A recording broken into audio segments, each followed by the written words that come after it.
में ये हो रहा था, ये जो सीट जीते निज़ामाबाद, कामारेड्डी, आरमूर, सिरपुर, आदिलाबाद, निर्मल, मदोल, ये सीटें बीजेपी जीतने की वजह यह है कि वहाँ की मुकामी मुस्लिम क़यादत जो है बीआरएस की तायद की। अगर वन वे कांग्रेस को उड़ जाते, आप निकालिए निज़ामाबाद निकाल के देखिए, वहाँ पर भी मुस्लिम क़यादत बटी हुई थी। कुछ लोग मोहम्मद अली शबीर को, कुछ लोग जो है बिगला गणेश की तायद करे, उसमें मुस्लिम और डिवाइड हो गए, बीजेपी जीत गई। आप कामारेड्डी में देखिए, कामारेड्डी में हालांकि रेवंत रेड्डी केसीआर लड़े थे तो कुछ उलमा मशाइखिन केसीआर की तायद कर रहे थे, कोई उलमा मशाइखिन रेवंत रेड्डी की तायद कर रहे थे, जिसकी वजह से बीजेपी जीत गई। आप आरमूर का भी देखिए, आरमूर में भी स्प्लिट ऑफ वोट हो वहाँ पर, मुस्लिम वोट। आप सिरपुर का देखिए, आप आदिलाबाद का देखिए, आदिलाबाद का तो एक हंगामा था, रोज़ एक बयान आ रहा था मुस्लिम कायदीन का। कोई टीआरएस के फेवर में बयान दे रहे थे, वहाँ पर जो सिटिंग मिनिस्टर थे, कोई जो है कांग्रेस के कैंडिडेट के फेवर में बयान दे रहे थे। आप निर्मल का भी यही हाल था, आप मधोल का भी यही हाल था। तो इसकी वजह से ये हुआ कि बीजेपी जो है, जहाँ पर एक एमएलए था उनका, राजा सिंह खाली, ऐवान असेंबली में, बाद में इटला राजेंद्र आए थे, फिर बाद में जो है एक और एक एमएलए बाई इलेक्शन में आया था, तो 3 की तादाद में आज वो लोग 8 हो गए।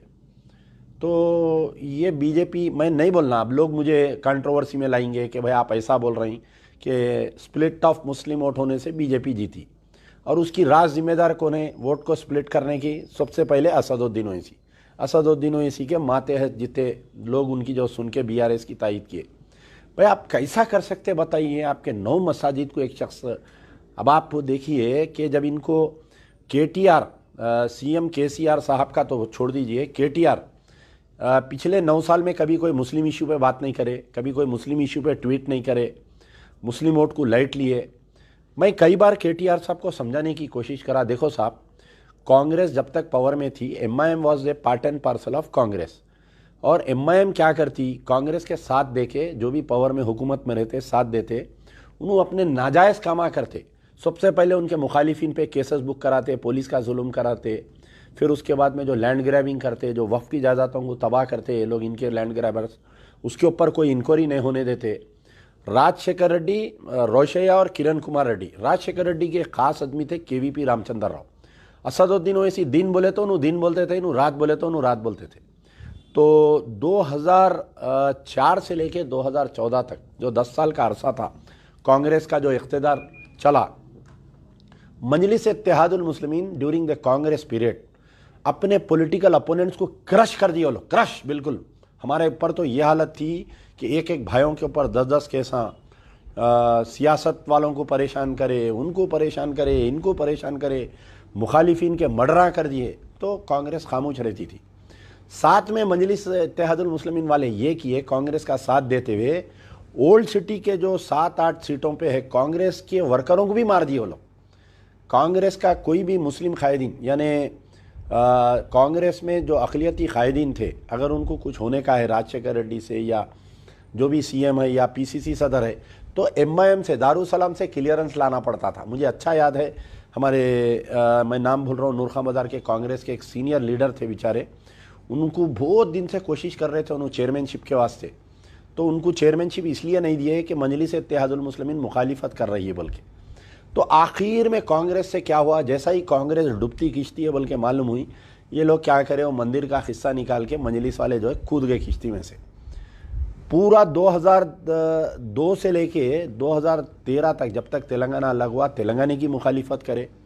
जैसा ही बीआरएस पार्टी पावर में आई, जिस दिन अभी उन्होंने चीफ मिनिस्टर नहीं बने, अकबरुद्दीन ओवैसी के घर में मीटिंग हुई, केटीआर, नैना नरसिम्हा रेड्डी और आपके वो निज़ामाबाद के कोई, अब जो बाद में पोचाराम स्पीकर बने थे, उन्होंने बहरहाल एक 8-9 एमएलए जो है अकबरुद्दीन ओवैसी के घर में मीटिंग लेके ये सोचे कि आप और हम मिलकर, अरे केसीआर से हम सवाल कर रहे थे, केटीआर से हम सवाल कर रहे थे कि भाई 12 साल इन्हों आपकी तेलंगाना की मुखालिफत करे, कछुए की नाक बोले, क्या क्या नहीं बोले, जलसों में गालियां दिए, आप कैसा उनके गोद में बैठ जाते, आप उनको कैसा गोद में बिठा लेते।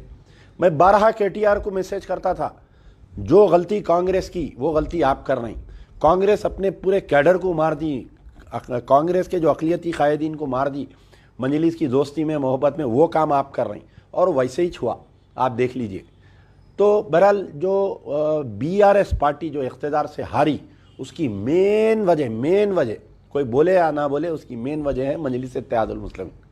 इससे दो चीज़ है, एक तो एमआईएम वाले क्या किए, जो टीआरएस में अखिलियती सेल था, अब आप बताइए कि पूरे स्टेट में मजलिस इत्तेहादुल मुस्लिमीन असदुद्दीन ओवैसी जो है बीआरएस की तायद कर रही, लेकिन बोधन में आमिर शकील जहाँ पर एक मुस्लिम एमएलए है, वहाँ की मजलिस का कैडर जो है उनके खिलाफ में काम करा, वहाँ पर कांग्रेस का काम कर रहे थे।